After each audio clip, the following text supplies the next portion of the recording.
სახელითა მამისათა და ძისათა და წმინდისა სულისათა ჩვენთან არის ღმერთი. ყველას გილოცავთ დღევანდელ დღეს ღმერთმა მრავალს დაგასროთ თქვენ და სრულიად საქართველო ამინ.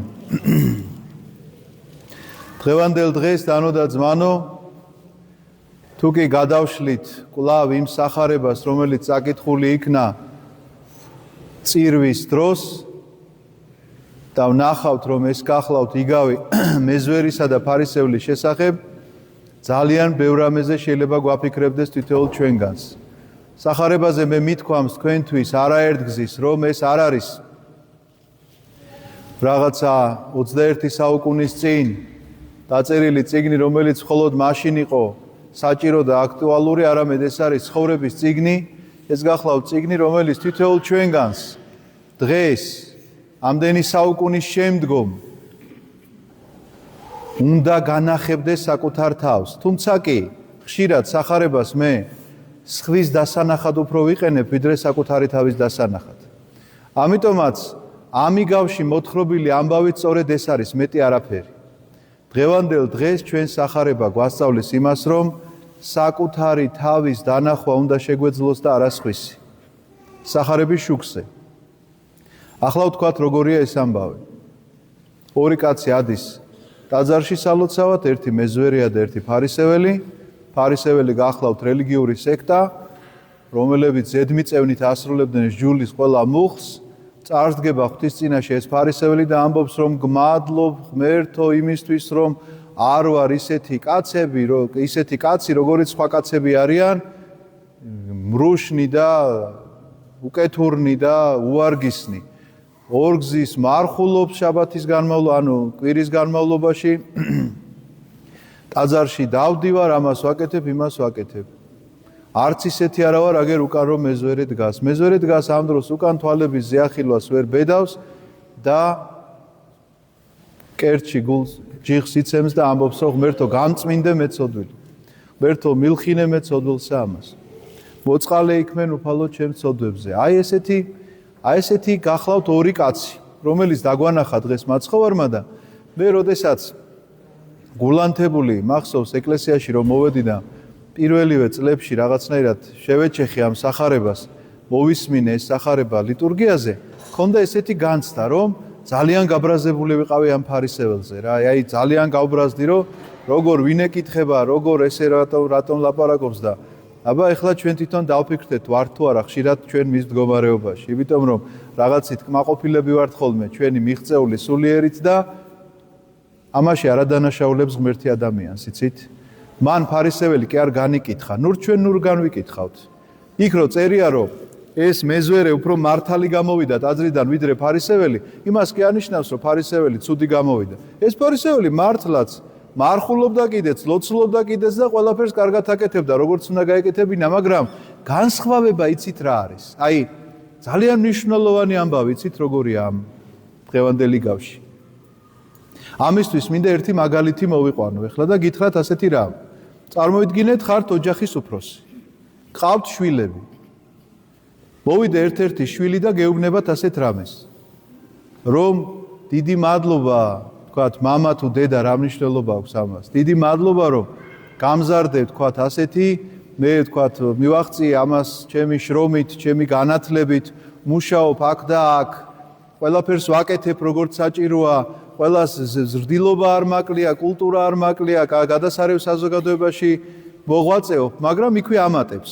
შენი სხვა შვილებივით კი არა ვარ, რომლებიც უსაქმურები არიან, არაფრის მაქნისები არიან, უვარგისები არიან. აი სანამ ამას იტყოდა, ხო გახარებულია მშობლის გული. მაგრამ როგორც კი გადავა სხვა შვილებზე ლაპარაკი, იქვე მთავრდება ამისი კარგი კაცობა ჩემთვის. მე მისი მოსმენა აღარ მინდა. მე ხომ ის ხო ისეთ მტკივნეულ ადგილს შეეხო ჩემ ცხოვრებისა, რომელიც მე ძალიან მტკივად ამას არ სტკივა. ამას არ ადარდებს ეს საკითხი. ჩემთვის ის, რომელიც უსაქმურია და რომელიც უვარგისია, დაგვიფაროს ყველა ღმერთმა, მაგრამ ასე თუ შევხედავთ, ეს გახლავთ ყველაზე მტკივნეული თემა და ეხლა ეს კარგი შვილი, რომელიც მოვიდა თურმე, რომელსაც ასეთი მიღწევები აქვს, თავისი განათლებით და თავისი კულტურით და კარგ საზოგადოებაში რაღაცა ტრიალით, მეუბნება სხვა დანარჩენ შვილებზე, რომ ისინი უვარგისები არიან. წარმოგიდგენიათ, ესე იგი, მე რომ კარგი ვარ, კი ბატონო, დაგიჯერე რომ კარგი ხარ. ამაში ცუც ვერაფერს ვერ ხედავ, მაბედნიერებს პირიქით და მახარებს ეს ყველაფერი, ოღონდ სანამ ამას იტყვი, რომ დანარჩენები უვარგისები არიან. აი ეს არის განსხვავება მეზვერესა და ფარისეველს შორის. და იმ მეზვერე მის ლოცვა როგორ გონიათ სად ისწავლა? ტაძარში ხო ვერ დადიოდა, ეს იყო რა გითხრათ, აღმასრულებელი რაღაცა სამსახურისა, რომ გადასახადები უნდა აეკრიფა და ამ გადასახადების აკრიფაში იცით რამდენი ადამიანი უპუროთ და ყოველი მისი გამოჩენა საზოგადოებაში ზიზღს იწვევდა, იმიტომ რომ ეს არის კაცი, რომელიც წაგართმევს ახლა უკანასკნელ ლუკმას და მშიერი შეიძლება დარჩე მთელი თვის განმავლობაში. აი ამ ერთი კაცის გამო. თუმცა კი ეს კაციც რომ მოსულიყო ტაძარში და ასე ეთქვა, რომ იცით რა, მე სახელმწიფო სამსახურში ვმუშაობ და ეს ჩემი მოვალეობაა, მე საქმე უნდა გავაკეთო, კანონი უნდა აღსრულდეს. ხომ გვესმის ასეთი სიტყვები ხშირ-ხშირად ჩვენ და სიყვარული დავიწყებულია. რომ მოსულიყო, ვინ გაუმტყუნებდა ამ კაცს? რას ეტყოდნენ? არა, პირიქით ეტყოდნენ. რა თქმა უნდა, კი, რა თქმა უნდა, კანონი უნდა აღსრულდეს. შენ უნდა იმუშაო, შენ საქმე უნდა გააკეთო, მაგრამ ამ კაცს ეს სიტყვები, რომელიც სიტყვებითაც ლოცულობს, მოსმენილი აქვს სწორედ იმ ადამიანებისგან, რომლებიც გაამწარა. ამიტომაც ის ამ სიტყვებს იმეორებს ღვთის წინაშე.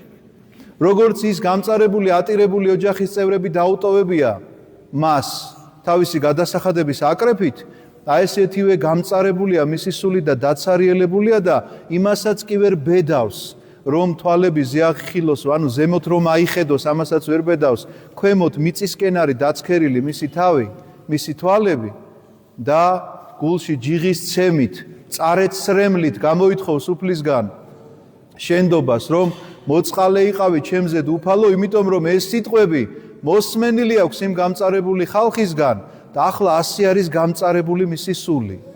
ამიტომაც უფრო მართალი გამოვიდა, როდესაც წერია სახარებაში, ტაძრიდან ორი კაცი შევიდა და ორი კაცი გამოვიდა. და უფრო მართალი გამოვიდა ეს მეზვერე, ვიდრე ის ფარისეველი. სინამდვილეში ეს ასეა, თუ კი ჩვენ დაუბრუნდებით და დღევანდელ მაგალითისთვის კვლავ იმას გავიხსენებთ, რომ თუ კი ოჯახში ერთი შვილი ასე მოიქცევა და მეორე შვილი ასე, თქვენ როგორი დამოკიდებულება გექნებათ. როგორც კი დაიწყებს ის ლაპარაკს, რომ როგორ კარგად იქცევა, ხომ სასიამოვნოა, მაგრამ როგორც კი ახსენებს, რომ ისეთი უსაქმური არ არის, როგორიც ჩემი სხვა შვილები, მე ხო მისი მოსმენა აღარ მინდა. სწორედ ასე არ მოისმენს ღმერთი არავითარ შემთხვევაში, აღარ მოისმენს იმ ადამიანის ლოცვას, რომელიც სხვას შეადარებს თავის თავს და სხვაზე გაიშვერს ხელს და იტყვის, რომ მე ვიღაცას ვჯობი ვარ. როგორც კი მას თავში ფიქრად მოუვა წარსდგება ღვთის წინაშე და დაიწყებს ლოცვას და რამდენჯერაც გინდათ, იმდენჯერ გაგვიმეორები ალბათ ჩვენ ცხოვრებაში, რომ კაი, ისეთი ხო არა ვარ.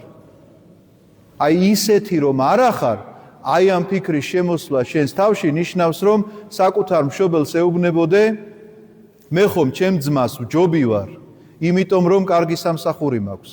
და შენ მშობელს ამ დროს, აი ალბათ სილა რომ გააწნა შეიძლება ისე არ ეტკინოს, როგორც ეტკინება შენს მიერ ნათქვამი ეს სიტყვები. ამიტომაც ღმერთისთვის ყველა შვილია. ფარისეველიც, მეზვერეც, უკიდურესად სოდვილიც, უკიდურესად წმინდანიც, რა არის ღვთისნება თუ გაინტერესებთ, ასე წერია პირდაპირ სახარებაში. მას ყველას ცხონება სურს. ამიტომაც ცხონების პოტენციალი აბსოლუტურად ყველა ადამიანშია. და რადგანაც ჩვენ არ აგვაქვს უფლება, რომ ვინმეს შევადაროთ თავი, მხოლოდ საკუთარი თავი უნდა დავინახოთ სახარებისეულ ამ შუქზე და საკუთარი თავი უნდა განვიკითხოთ. სხვა მეტი არავინ.